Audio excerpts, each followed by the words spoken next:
Avant de partir en Afrique du Sud, il a laissé l'intérim à son vice-gouverneur et à un ministre provincial, ce qui n'était pas prévu par la loi. Le vice-gouverneur reste vice-gouverneur. Pourquoi il secondé de ministre? Il n'y a pas de confiance entre les deux. Et le premier intérim que le vice-gouverneur Sébastien Ipeto, c'est comme ça qu'il s'appelle, avait assumé, il s'est permis certaines choses, même jusqu'à vouloir remanier le gouvernement alors qu'il était en plein intérim. C'est dire que nous avons un groupe de gens, une bande d'individus pour qui la gestion de leur province, leur propre province, passe... Mais est-ce que c'est préoccupé au moins de leur peuple, de leurs électeurs? Jean-Marie, je n'ai pas voulu aller dans les détails. Oui. À l'Équateur, les 5 chantiers de la modernité, partout ailleurs. Sauf à l'Équateur. À l'Équateur, il n'y a pas. Ce n'est pas parce que la rétrocession, la modique rétrocession que toutes les provinces reçoivent n'arrive pas. Oui. À l'Équateur,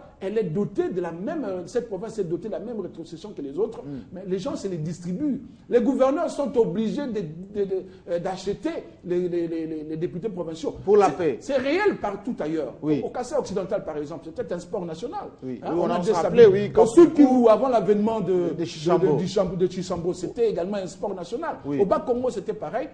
À Kinshasa, si André Kimbuta survit, c'est parce que lui, il sait comprendre avec les gens, et il sait causer avec les autres. Donc, c'est dire que l'expérience des assemblées provinciales, Jean-Marie, nous devons y réfléchir. Est-ce que nous devons continuer avec cette expérience? Est-ce qu'elle est positive? Est-ce qu'elle nous a aidé à faire développer nos provinces? C'est un questionnement qui devait intéresser. On en parlera en profondeur. Il faut qu'on parle, Alors, l'Équateur, pourquoi tant d'instabilité? Bon, Bakuman il est un peu dur parce qu'il les a pratiqués, mais est-ce que c'est pas une question de république là?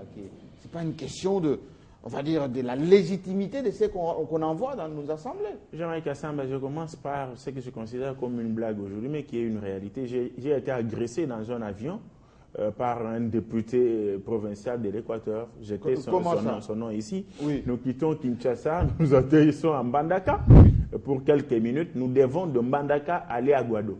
Pendant ce temps, le tout-puissant député provincial s'arroge le pouvoir de venir prendre place au siège d'Harold Badibanga. Lorsque nous remontons... Et à quel titre? Je ne sais pas moi, en tant que Dieu de l'Équateur, lorsque j'arrive, je me rends tout de suite compte que mon siège, où il y avait même quelques-uns de mes effets, est occupé par un député, par un monsieur.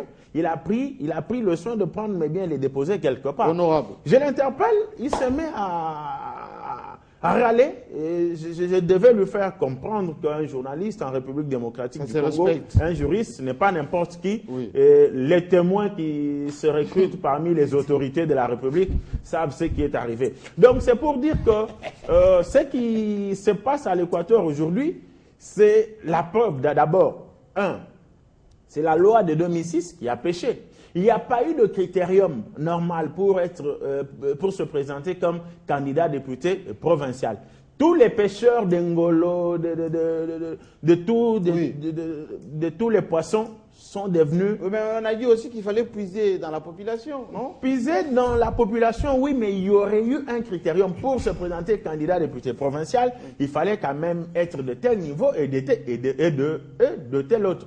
Conséquence, nous sommes à la énième suspension de cet organe délibérant provincial, tout simplement parce que le lieu où on doit contrôler le gouvernement, produire des édits, est transformé en un judo club, en un ring. À tout moment, on se bat. Et lorsque le gouvernement de la République intervient pour dire gouverner, c'est prévoir, nous devons protéger les personnes et leurs biens, ça ne peut pas aller comme ça. Certaines langues se réveillent comme si elles se sont enivrées pour dire on a violé la Constitution, on a fait ceci. Or, le gouvernement ne réagirait pas. Les mêmes têtes s'élèveraient pour dire le gouvernement n'a pas prévenu, voilà pourquoi les conséquences sont... Absolument, il nous reste 3 minutes parce qu'on a laissé la place au journal. Est-ce qu'il faut laisser comme ça à l'abandon cette province aux mains, on l'a bienvenu l'a dit, des élus peut-être qui ne sont pas conscients de leur place? Non, Jean-Marie, moi je vais peut-être aborder la question un tout petit peu autrement et à la fin j'ai une solution que je vais proposer pour la province de l'Équateur. Oui. Alors, il faut rappeler quand même les faits. La province de l'Équateur passe comme l'une des provinces les plus médiocres depuis la démocratisation des 2006. Pas généraliser. Non, je vous dis, les faits sont là. Il y a beaucoup de braves citoyens dans notre province de l'Équateur. Non, en termes de gestion, Jean-Marie, parce que devant les faits, on s'incline. Il faut qu'on se le dise. De le dire. Oui.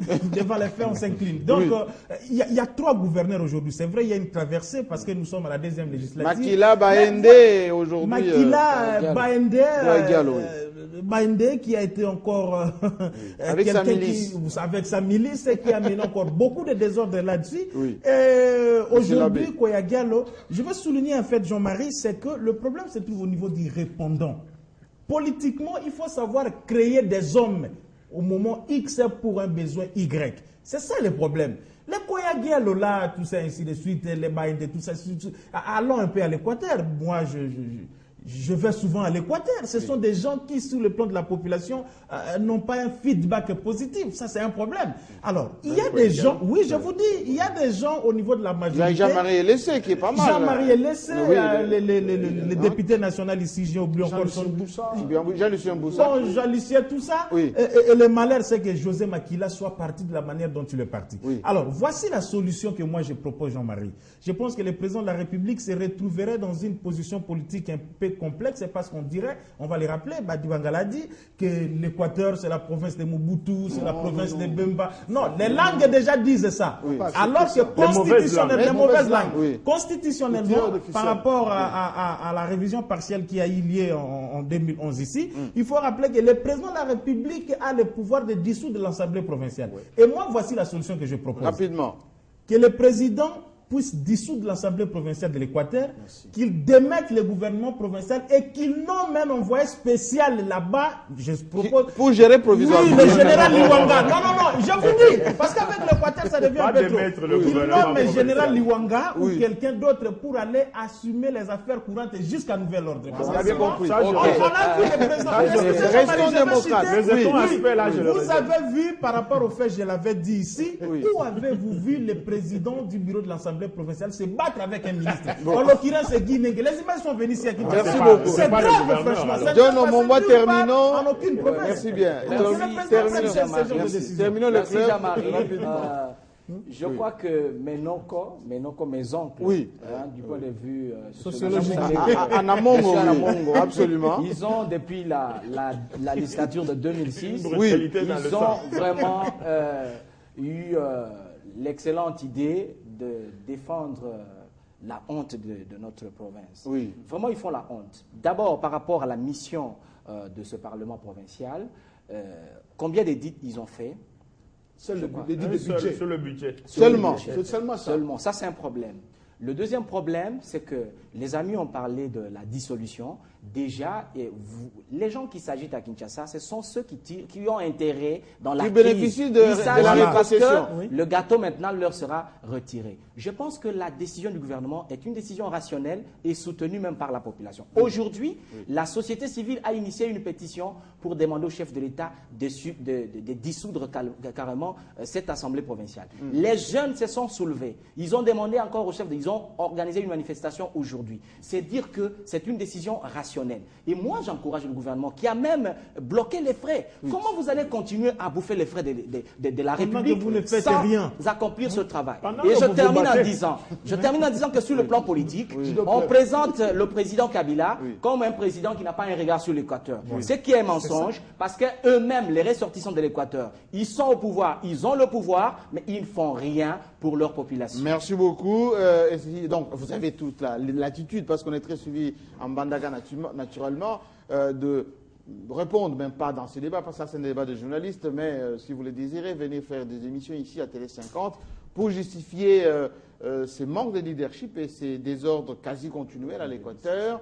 Dans quelques instants, c'est le journal sur votre chaîne. Merci en tout cas de la reconnaissance, pour ne pas dire encouragement, encore un prix, bravo X, qu'on a pu recevoir encore hier. Votre chaîne toujours près de la population et de ceux qui la regardent. À très bientôt, surtout la semaine prochaine, avec le même plaisir.